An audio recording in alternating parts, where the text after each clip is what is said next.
having a problem with one of the LinkedIn network. Okay. We will not worry about it. That can you check? I do believe we're live on. Okay, we're good. We're live on Facebook and YouTube, so we're good. All Welcome right. to the iHemp Hour. You know, you take 2 weeks off and you forget everything. So my name is Dave Crable. I'm with iHemp Michigan. Our mission is to educate, inform, and promote the research, development, and cultivation of industrial hemp. And we have some really good things to talk about today with our special guest. First off, I want to say hi to Blaine Bechtold. It's been a little bit. Blaine, how you doing, sir? It's been going good. Things are, I guess spring is coming. At least they say it is anyway. So we'll see. But things have been going good. A lot of great things happening in the hemp world this year. So glad we could share that, and glad that Jonathan could take some time today and talk about some important stuff that's coming up that we all need to help with this summer. So, all right, well, let's get into it with Jonathan. Jonathan Miller, he's a lawyer, but he's a friendly lawyer. He's our favorite lawyer, I'd say, a hemp lawyer. He's serves with the U.S. Hemp Roundtable. He's also the member in charge at Frost, Brown, and Todd's Washington, D.C. office. And notable in your bio here is that he made it to the final table of the 2012 World Series of Poker tournament. So, I have seen those pictures of that hemp table that was made for you. That was it a Texas Hold'em table or? Yeah, no, it's a hemp wood poker table, and we play. You can play Texas Hold'em. You can play whatever you like at the table. So, all right, cool. Come down to Lexington, and we'll deal you in. Yeah, you'll school me is probably what will happen, I'm sure. I do not have a poker face. I've never had a poker face. So, well, remember that a pair of twos sometimes can win a lot, but sometimes. Jonathan, it's great. Thank you for taking the time. I know you have a super busy schedule. We want to talk about the U.S. Hemp Farm Bill that's coming up. And also, before we get into that, this came up on the news feed here. I know that a few people, Erica Stark and a few people have been working on this hemp exemption, and it looks like that was just recently introduced. We have a lot of, the Safe Banking Act was in the Senate. So can you bring us up to date on, do we have any good news coming out of Washington, D.C. that's going to help hemp move forward? Well, the Safe Banking Act has been reintroduced with a ton of bipartisan co-sponsors, both in the Senate and the House. And I think the feeling is this is the year, and there's a lot of optimism that it will pass. It's at the top of the agenda for the cannabis industry, and certainly a big focus for the hemp industry as well. So we're really hopeful about that. I think the best piece of good news is the hemp industry is united behind a 2023 Farm Bill strategy. We had 31 different organizations in the hemp industry, including the U.S. Hemp Roundtable and iHemp Michigan, that endorsed a series of proposals for the Farm Bill. They include making sure CBD is regulated to reduce the regulatory burden on hemp farmers, to get rid of the felon ban that keeps people who have committed a crime from growing and pay their time from growing a legal crop, and a number of other issues. And so I'm hopeful that because we have this unity and shared purpose, that we'll see some real progress in this year's Farm Bill. Excellent. All right. Well, we've had a couple of years now. I guess I'm impatient. You're used to being in Washington, the industrial hemp industry, and getting these regulations together. Are we working on a reasonable time frame, you feel? Yeah, no, the bill they'll start drafting it sometime this summer, and so we're again, we have shared our agenda with the folks in key committees and key members of Congress. And so we're going to be at the top of their mind when they start drafting this, and we'll be part of the discussions in terms of the legislative language and how to proceed forward. Okay, good. As the market certainly has, we have a lot less people growing in our state, and I think most states anymore, because of all the various challenges with the market. It'd be good to see this happen.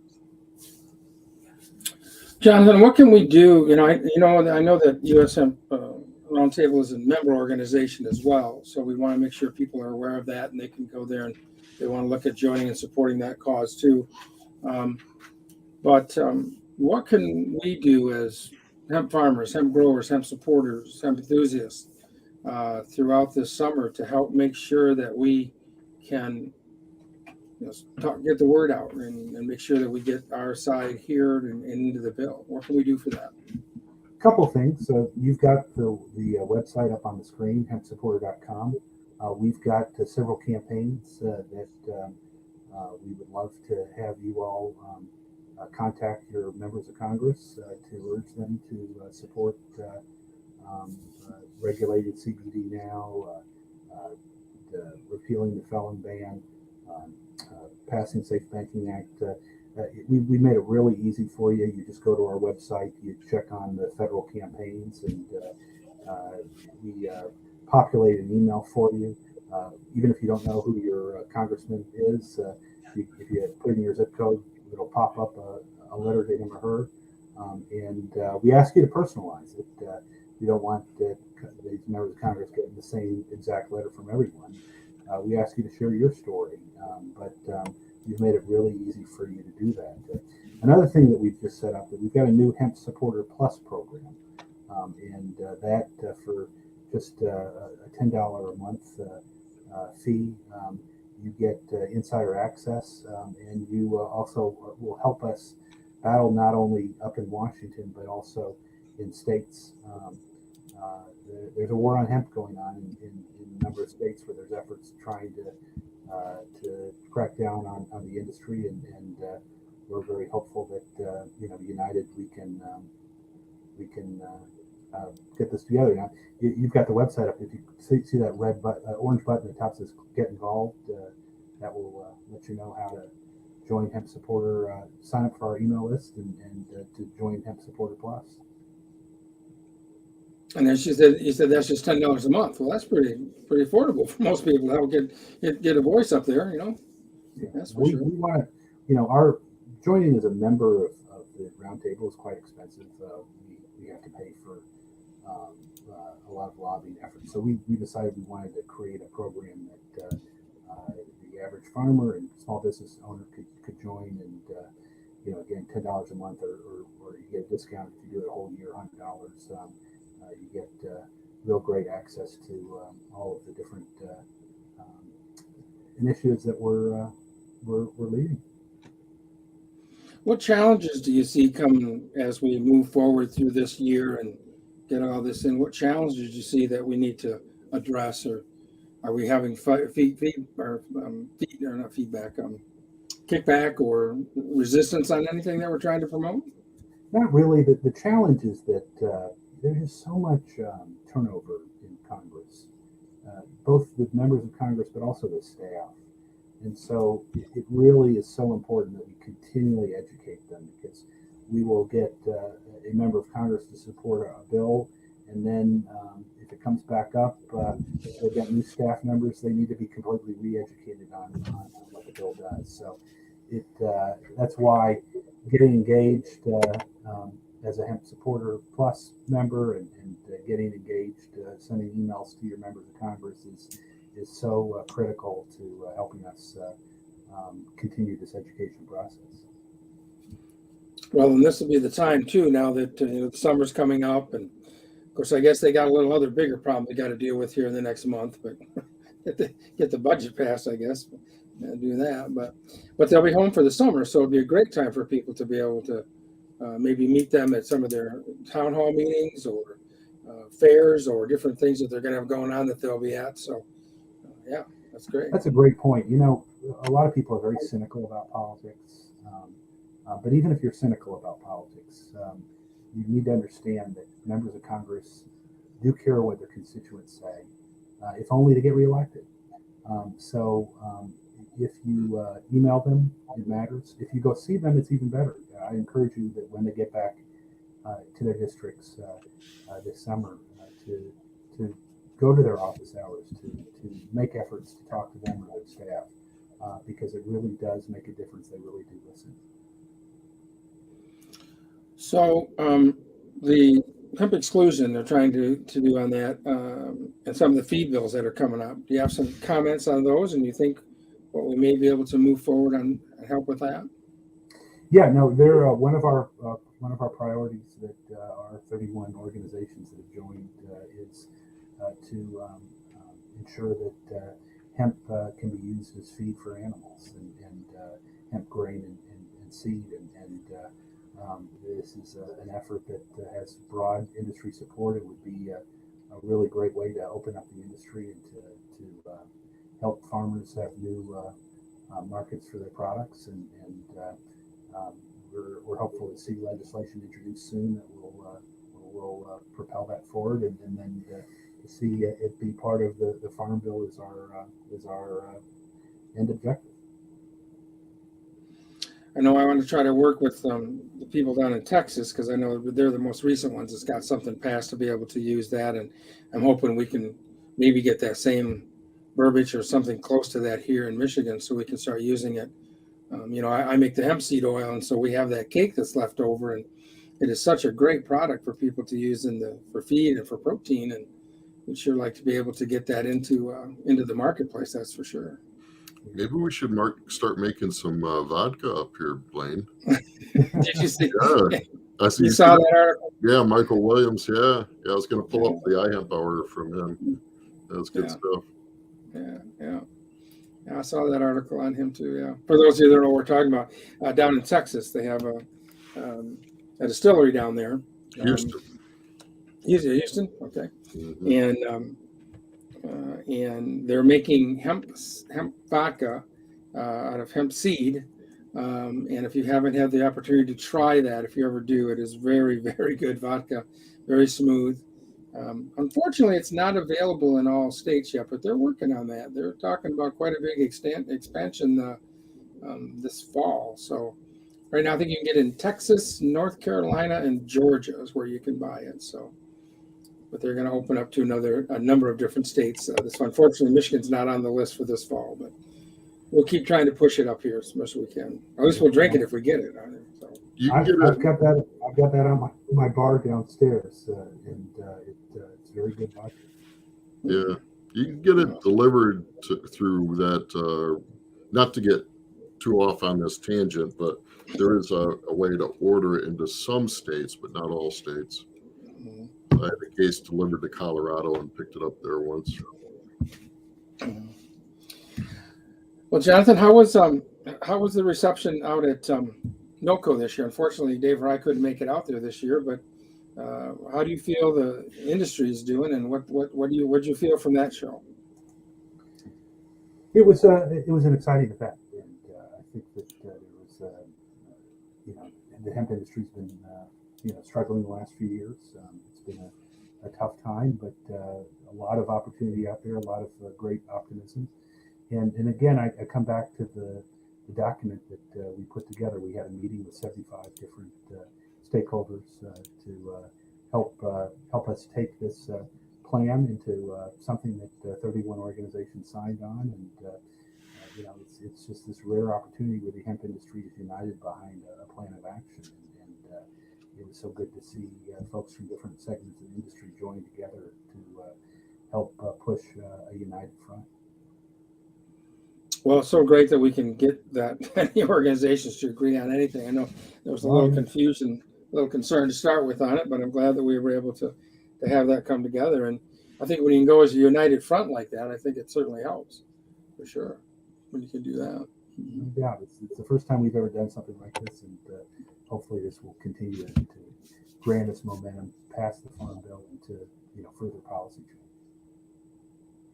change. Yeah, we're trying to do. There's quite a bit happening here in Michigan, so we're pretty happy for that. What's happening here? We've been able to do some educational classes this spring, and we're going to continue to do them throughout the year on building with hemp material. The why and how of building with industrial hemp is what we call all the workshops that we're doing, and great turnout. A lot of great people coming. And more projects are happening this year here in Michigan. So we're going to have some building going on here. So for those people, just a kind of a spoiler alert, Kim Crows with Fiberfort is going to be having some things come up, and there may be one that's available down in the Fenville area this coming next couple months or so. So we'll look forward to having Kim put some information out on that. And if anybody's interested in joining that event that she's going to have on, we'll make sure that information is available to you. So just been doing some pretty interesting projects she's been doing. So yeah. Jonathan, in the language, the first go around, there was some pushback on the definition of THC, or could you elaborate on that and what was modified to satisfy people? Sure. So, right now the hemp is defined as having no more than 0.3% delta 9 THC on a dry weight basis. There are challenges with that. Number one, a number of farmers have had real problems meeting that level. Their crops spiking to 0.4, 0.5, and having to destroy their crops as a result of that. And so the idea is we would like to redefine we'd like the USDA to permit hemp to be tested up to 1% THC. We don't want to redefine the hemp because that opens up a whole can of worms, but we would like a 1% to be a safe harbor for farmers so they don't have to destroy their crops. On the product side, though, we don't want to raise it to 1% because that would bring in a whole lot more intoxicating cannabinoids. We want to leave it as it is. We don't want to criminalize intoxicating cannabinoids. We want to regulate them strictly and want to keep them out of the hands of children. And so we're going to be looking for ways to help protect both the non-intoxicating cannabinoids as well as the intoxicating cannabinoids in the Farm Bill. Do you see? I remember when we go ahead, Dave. Well, I was going to go down the Delta 8 path. Never been a fan of that. I understand the reason that a lot of farmers went down that path because it was the only path to profitability. But it feels that we just need national legalization of cannabis, and then we don't need these, what I'm going to call a bastardized version of cannabis. What are your feelings on that?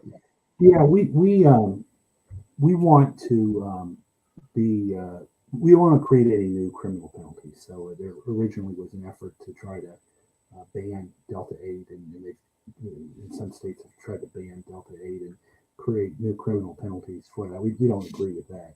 But what we would like to see is intoxicating cannabinoids, whether it's Delta 8 or Delta 9 or Delta 10, be strictly regulated, and to make sure those products are kept out of the hands of kids. The toothpaste is out of the tube. These products are everywhere right now, and so let's regulate them. And Kentucky has come up with a perfect model that to really make sure that the health and safety concerns of these products are addressed, and that measures are taken above and beyond to ensure that minors cannot get these products. So what is that model? What's that look like? It is legislation just passed. It was called HB 544 in Kentucky, and right now the The health cabinet in Kentucky is developing regulations. We've been consulted and will continue to be consulted in terms of the development of those regulations. But there'll be a lot of labeling requirements, transparency, and ensuring that these products are made with appropriate good manufacturing practices and that the harmful chemicals are not used. And then things like childproof packaging and prohibitions about using packaging that could be appealing to kids, and age gating on websites. These are all the kinds of things that we expect to see in the final regulations. Okay. Excellent. Yeah, those are good measures. Just like alcohol. We do everything we can to keep it out of the hands of kids as well. Yeah. So. Going back to the THC1 and for the testing, it was interesting when we were doing the testing here, and we had the director of the lab, Michigan lab, that was doing that. He says, if we could raise it up to the 1%, 90, I think he said 99 or 98% of the hemp that they tested that year would not have failed, would not have caused the farmers to have to destroy their crop. And we had some guys this last year that were growing fiber of all things, and that went hot, but they were able to remediate that in a fashion that still allowed them to utilize the crop. So that was all right. But boy, you sure just hate to, you kind of sit when you're the grower and you're worried about that going hot. You're sitting on, you do all that work and all that time and all that money involved, and then you get right to the end and you got to worry about whether or not it passes that. So it'd be sure nice if we could take that stress off of the growing of it. That's for sure. Mm-hmm. Yeah, one less risk. Mm-hmm. Mm-hmm. And it sounds like Colorado, from what I saw, Hunter Buffington put out a little thing here recently. Sounds like Colorado's having some issues with some of the laws they're trying to pass there. Yeah, we just continue to see this war against hemp in the states, where there's efforts led by the marijuana industry, some in the marijuana industry, to define hemp in ways that would eliminate the use of a lot of popular products, trying to have very low serving sizes and packaging limits, and then banning intoxicating cannabinoids. I know that the NOCO folks are now campaigning to try to stop this, and the legislature goes out on Friday, and so it's going to be a barn burner for time between now and then. Mm-hmm. This Friday? Yes, this Friday. Okay. Just in Colorado. Yeah. Okay, that'll be interesting. Okay. Yeah. Yeah, I know the serving size, when we spoke with Annie Rouse, I'm sure you know Annie. She had an argument against going to 1% because of how it affected the serving sizes. But I think you addressed that when you said, because there's really two things. The farmer grows it, and then someone formulates products. And I think those are two totally separate items that need to be regulated separately, don't you feel? Yeah, no, we draw a real line, because we would like to see the 1% just for crops in the field. But when it comes to products, we want to leave it alone at 0.3% Delta 9 on a dry weight basis. Mm-hmm. Jonathan, do you feel that USDA is supportive of hemp and wants to see it be successful as we move forward, do you think? Yeah, we really have gotten a lot of support from the USDA. They've been great to work with, and they put out an interim final rule to issue regulations. We had a lot of concerns. They addressed most of them. Really admirable, and so their final rule is not perfect, but very good. It's the FDA that's the real challenge. I say FDA is my four-letter word. But they're the agency that continues to delay and hinder our progress in the industry, and we're hopeful that Congress will keep putting pressure on them to take action. Do you feel that they're going to be able to, with the current situation going on with the budget and other things in Washington right now, you feel like we're going to be able to make some progress that way this year? Or? Yeah, this is the year with the Farm Bill. So now there's a possibility the Farm Bill might get pushed to next year. That's what happened in 2013, and it could happen again this year. But it would have to get done by the beginning of 2024. But regardless, this is our biggest opportunity to get these changes we need. I saw something where they were trying to do an end run around the FDA through some legislation. Is that still in the works? So the legislation would actually require the FDA to regulate. So the FDA has been dragging their feet and not doing anything. And so this legislation would require them to regulate. Okay.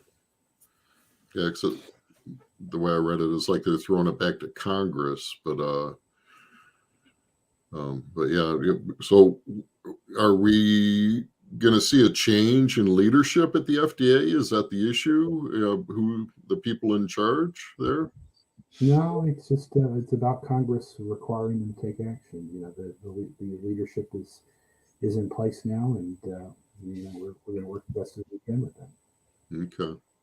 Yeah, because I had the whole COVID excuse for a long time, right? Because we certainly had a major distraction for a bit there. But yeah, well, I would like to see them. So just by mandating that they do something, the FDA could take a decade to get something done, on like approving a drug or something. What kind of timeline do you think we could reasonably see? If the Farm Bill goes in and it says, "Oh, hey, FDA, you need to act," what kind of timeline are we looking on? So what our bill would do is it would require FDA to regulate CBD as a dietary supplement and the food and beverage additive. And those regulations are already there. So they would just have to enforce, they wouldn't have to create anything new. They just have to enforce that. Now, they're going to probably want to add some more regulations on top of that. And we welcome that where they're reasonable. And that may take some time. But we would expect that immediately upon passage of legislation that these products would be legal and would start being regulated. So once that happens, I mean, it's a totally different market, don't you feel? I mean, because then you're going to see some major capital players come into the market to develop products, and it's a whole different industry at that point. You'll see a lot of money coming in, a lot of investment, and a lot of interest from food and beverage companies. We've been hearing that the cola companies and the peanut butter companies and the candy bars and potato chips have all got plans to add CBD to their product lines, and they're just waiting to see what the FDA does. And then we've got folks like Walmart and Target and other big shop stores that won't sell these products until the FDA clears this. So once we get regulation, I think you'll see a boom in the industry. Mm-hmm. Yeah, no, that would be super exciting. And you feel that the Farm Bill, we'll get it done this year, if not next year. Yeah, it's our best opportunity, so that's what we're fighting for. Excellent. Yeah, it's supposed to be passed in time for farmers to be able to make decisions about next year's growing, but we'll see how things play out. Being a USDA employee for a number of years, I've seen that play out quite differently in different years and how that works. That's for sure. Yeah. I haven't been out to the ballpark yet to see any advertisement there yet, but this news with making the contract with Major League Baseball can't hurt anything. That's for sure. Getting some good publicity out on that. So yeah, be good to see where that goes. That's for sure. Mm-hmm. Yeah. Yeah. With I had my train of thought there and I lost it there for a minute. Well, I wanted to jump in on the. We still see, as you mentioned, the cannabis companies. Those that have invested a lot of money into not only licensing but developing out their businesses. I understand they have a lot of money on the table. But they do seem to be adversarial to the hemp market, especially as the hemp market goes it, treads into their territory with some type of intoxicant. FDA regulates CBD. That really doesn't have any effect on that relationship, does it? No, but the FDA could come in and regulate intoxicating cannabinoids as well. There is FDA is really interested in setting up a cannabis center that would take all of these issues together and address those. And so we will, but first they've got to start taking action on regulation. We're waiting impatiently for that to happen. Yeah. So the perfect storm is we get federal legalization and clear and transparent oversight by the FDA on all these products, and then it's game on.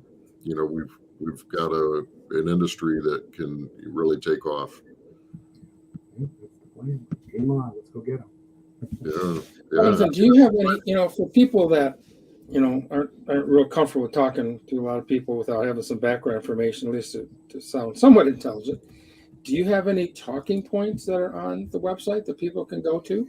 Yeah, and again, I'll keep selling this Hemp Supporter Plus, but you join in. We provide you with all the data and talking points and studies and that you could ever need. So it really is a great way to really arm yourself to be more educated, to be frankly updated in terms of what's going on in the world of hemp, but also to equip you to help us advocate for our interests. So hempsupporter.com, right? Yeah. Yep. Hempsupporter.com is what we're looking for there. Mm-hmm. Different states, we talked a little bit about some of the issues there going on. Here in Michigan, I know that there's been some discussion, and I know no decisions has been made that I know of, but going forward, where are we going to go with the program here in Michigan? We're down to just a few growers, really, less than 100, I'm sure, total this year probably. And so we're trying to consider here. Do we stay with the Michigan program? Do we go back to USDA? And I don't know if you have any feelings either way on it, Jonathan, but I thought maybe I'd bring that issue up and see what you're seeing in other states. Yeah, no, it's been a challenging time, and you've seen the USDA just came out with its annual report, and there's been a 71% decrease year on year in terms of hemp growing, and that is there were big decreases the years before that as well. So it's become challenging, and ultimately it's because farmers are only going to want to grow hemp if they've got the market to sell them, and without regulation of CBD and other hemp extracts, without the investment needed into the technology for fiber and grain, it's a tough market to be in. So again, we're hoping we're going to be looking to Congress really to help us address these issues and really unleash the hemp marketplace. Yeah, if you haven't seen that report is available online. I haven't downloaded, but I have not read the whole thing yet myself. It's quite a lengthy report that they put out on hemp growing. So that'll be a great one for people to find that. If you're really looking for some background information on that, that's available. We'll have that up. If we don't have it on the iHemp site, we'll get that link on the iHemp site soon. So with that, Jonathan, any updates on the U.S. Hemp certification program? Yeah, the U.S. Hemp Authority is rolling along. I encourage you to go to our website there, ushempauthority.org. That website will show you how you can get your own products certified. It's been credited by a national magazine, Prevention Magazine, for being one of the great innovations of health, because it helps distinguish between products that are safe and those that aren't. We're now going to explore using the hemp certification program for intoxicating cannabinoids, because there's so much concern about products out there that are being sold as Delta 8 or others, that their safety. We want to potentially provide for certification for companies that use good manufacturing practices, that use truth in labeling, to be able to have their product certified. So we're really looking to open this up and provide for this self-regulation that is particularly important given the lack of FDA regulation in the space. You had something to do with this, didn't you, Blaine? I did. Yeah. Ag Marvels was one that got certified into that program. I've been doing food safety and certification programs since 2011. This is a great program that they put together. It can work hand in hand with a lot of other certifications you may already be doing for your food safety programs. It can be added on. There's not a whole lot of different questions. There is a lot of difference on formulating and things like that that have to be answered on there. But I think it's a great program, and I hope more people would, so that they can see. For those that understand, the idea behind the certification program is to make sure that the processor is putting out a good, safe product and following good manufacturing practices to keep contaminants and other things out of the product, so that they're delivering a safe product to consumers. That's the orange H seal that you see that was shown on there. If you see that on any of the products that you may be thinking about buying or are buying, you'll know that has been a pretty rigorous process that manufacturer or that seller has gone through in order to receive that seal. So great program, and I think people can feel confident when they see that seal that at least that they're doing a good job with putting out a good, safe product for everybody. So highly encourage people to do that. When we're talking about THC limits and products, Michael Toohey, I missed this. I just noticed it, left a comment. Just wanted to touch on it before we wrap up. Michael's saying it should go by a ratio basis and not just the 0.3% THC basis, because with 20-to-1 ratios on up, you are not going to experience a euphoric high. So,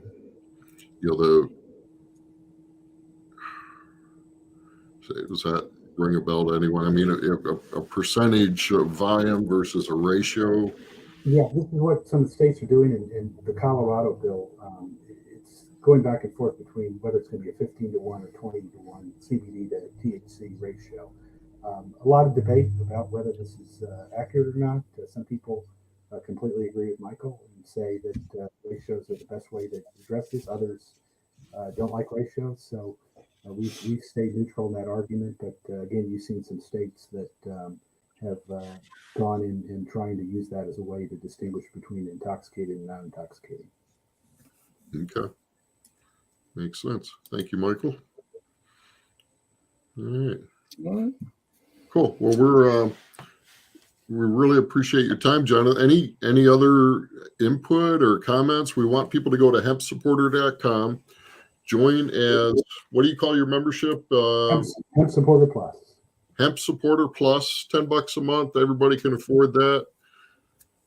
Be on the end and talk to your legislators. They're people too. Right, and they care about what you think. They really do.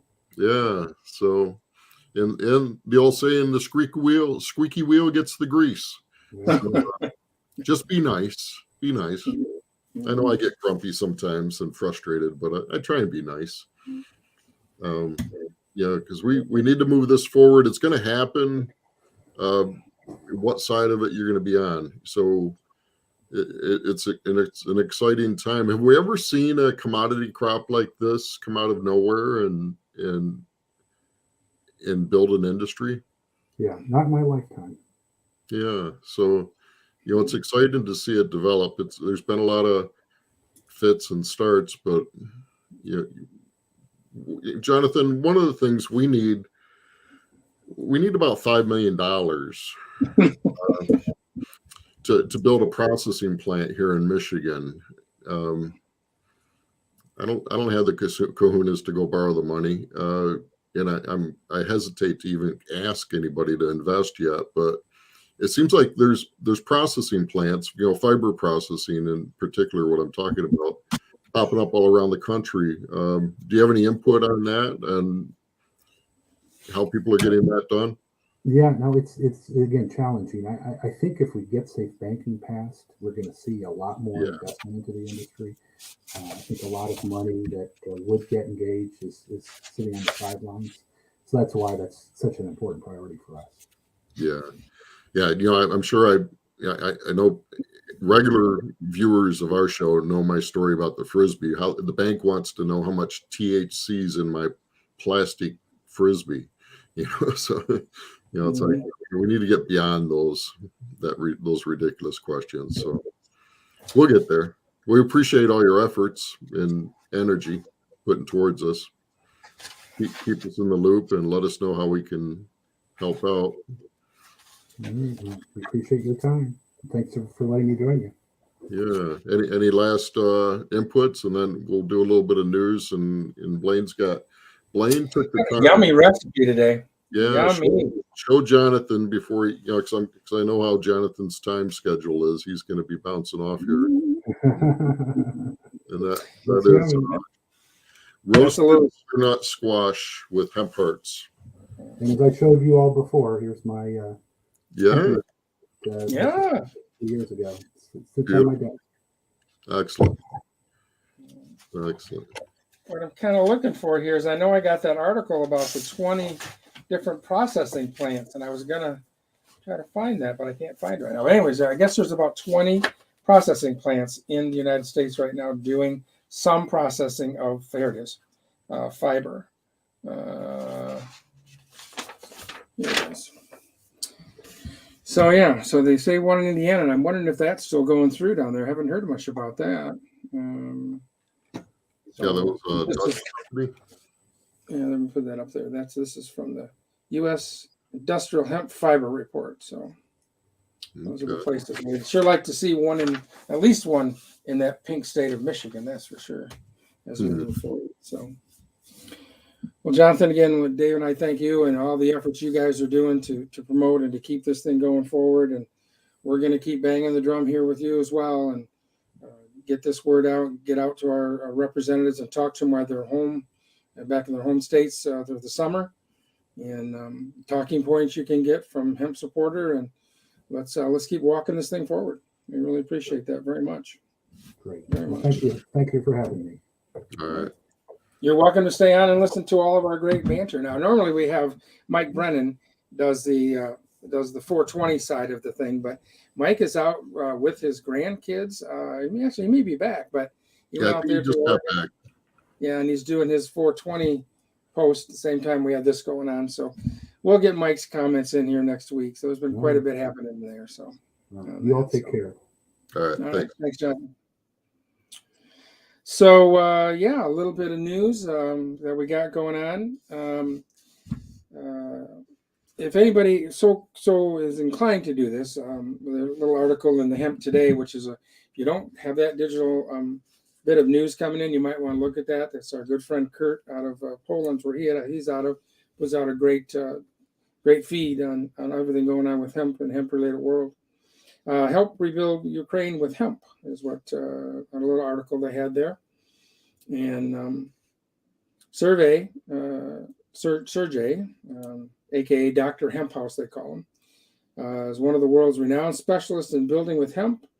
Is appealing to the hemp industry for help in rebuilding a war-torn Ukraine, including building Ukraine's biggest social housing project to date, a 10,000 square foot residential building to house refugees and orphans who lost their parents to the war. In particular, the project is seeking builders, sponsors, automated block making machinery, and a hempcrete spraying system. And for more information, contact info@hempire.tech. That's HEMPIRE.TECH. And that's the best way to get a hold of them if you think you can help or you know someone that can, and that the effort's going out over there. That's for sure.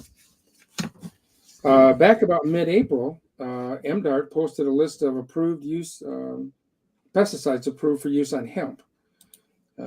So you can go on to the MDART website under industrial hemp, and there's a listing of the pesticides now that they have approved for use on hemp for those that need to have that product.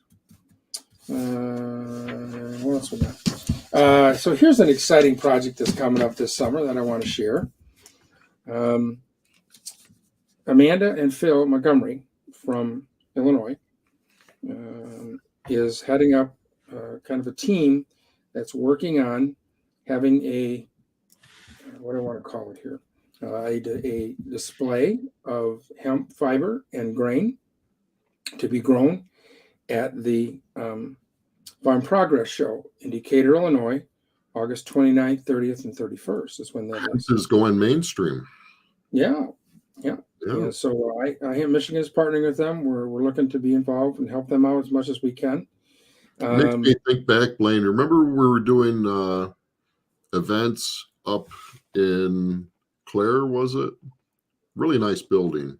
We did a couple of events. Uh-huh. What was the name of that? What's the name of St. that? John's, I think, is what you're looking at. St. John? Yes. What's it called? Agro. Yep. Liquid Agro. Beautiful building, and they put on a big event, they put on a big agricultural show each year, and we wanted a booth there, willing to pay for a booth, and they wouldn't let us in. Nope.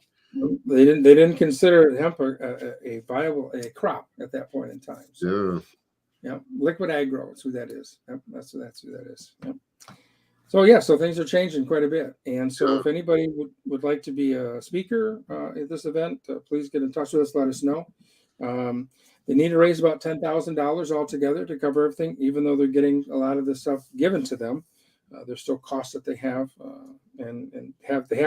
it's about, let's say about an eighth of an acre that they have out there they're going to be growing on. So stay tuned for that. Going to be some more information coming on that. But if anybody would like to participate, being a presenter or a speaker or be involved in that project in any way, just get a hold of us and let us know, and we'll make sure that happens. So right now, the next phase is just to figure out exactly what varieties they're going to put in for the seed. So, and so it's going to be a great opportunity. The Farm Progress Show is, probably the nation's largest farm show that there is. So, what a great way to be able to get hemp out. We're going to hopefully go there, and we're going to do our little workshop that we've been doing on the why and how of building with industrial hemp.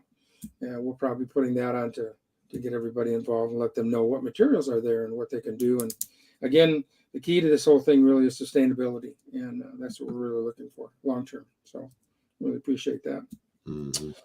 I think that's about it, Dave. I probably some other stuff I'm missing, but anything you can think of? No, I was excited to see, talk to Jonathan about these things that, we can't emphasize enough. We need to talk to our legislators, let them know what's in our mind, because they can't read our minds yet. They're working on it. We've been talking about national, of course, the legislators, but we also don't forget about our local and state ones here too. Mm-hmm. We need support here from the state. There's other states that are doing quite a bit to help support and move their hemp industry forward. And unfortunately, right now, we're just not getting any of that support here in Michigan. So Christy Apple is in Lansing either today or yesterday. I just saw it. She tagged us on Instagram. That's right. And it's a Farm Bureau event in regards to hemp. So, oh really? Yeah. Where did I find that? But yeah, so their Farm Bureau is making some moves, and they have a committee, and they're looking at marketing and doing different things, as it relates to industrial hemp. So I thought that was pretty cool. Mm-hmm. I know they had a legislative day. I didn't know that they were doing anything special on that, but we'll have to follow up on that, see what's going on there. Here, I'll share it real quick. So okay. If you like, this is in my. So I'm on my way to Lansing, as I mentioned today. My adventures today include the first convening of the Michigan Farm Bureau's Cannabis Task Force Committee, which I've been appointed to, and I'm honored to be serving my agricultural community in this way. And the whole concept behind this is to leverage the capital resources, the loss, crop loss protection resources, and the marketing and public relation ability of Michigan Farm Bureau into these other, what will be considered newer agricultural and horticultural applications within cannabis, not just the marijuana world that we would normally associate cannabis with, but also in the industrial hemp space. So today I'm hustling for hemp. Today I'm representing an area. All right. So, yeah. All right. So that was Awesome. cool. So, Farm Bureau is a major player here in the state, making some moves. So that's good. Awesome. Yeah. Good supporter with that, good behind things, would certainly help move things quite a bit forward. So that's for sure. Yeah. All right. Well, Can we get into the recipe? I think it's time. Yes, sir. Let's do the recipe. Got that? Yeah. So, Dave, you can bring the recipe up because my recipe's out in the kitchen where we made this yummy roasted butternut squash with hemp hearts. And this is a pretty simple, you know how I am with most of my recipes, although I'm planning one that has a lot of prep time with it, but we'll talk about that next time. But this one's pretty simple. Squash, 1 to 2 pounds of peeled butternut squash, 2 tablespoons of extra hemp seed oil. You don't want to use that virgin olive oil stuff. Hemp seed's much better for. Hemp seed oil is much better. Shallot minced, cloves of garlic, 2 cups of seeds. Can't even say that word right, but I know those are seeds. And a 1/4 cup of hemp hearts. And you can go a little heavier on the hemp hearts. That wouldn't hurt any. They're good for you anyways. And a cup of chopped pecans. And you just put that in the oven and you let that do its thing for a while. And it is yummy. It's going to be my lunch today. This is what's going to be my lunch. So, yep. So easy peasy and good for you. And it's wonderful on these wonderful cold May days that we're having. Yeah, this weather's been brutal. It has been, but it's coming. It's coming. 2 months from now, or even less than that, we're all going to go, oh, it's so hot. We're going to be so hot. Exactly. Yeah. So. Anyways, thanks everybody for joining. I'm glad we could share some good information today. And we'll see you next time. All right. Peace and love. Thanks.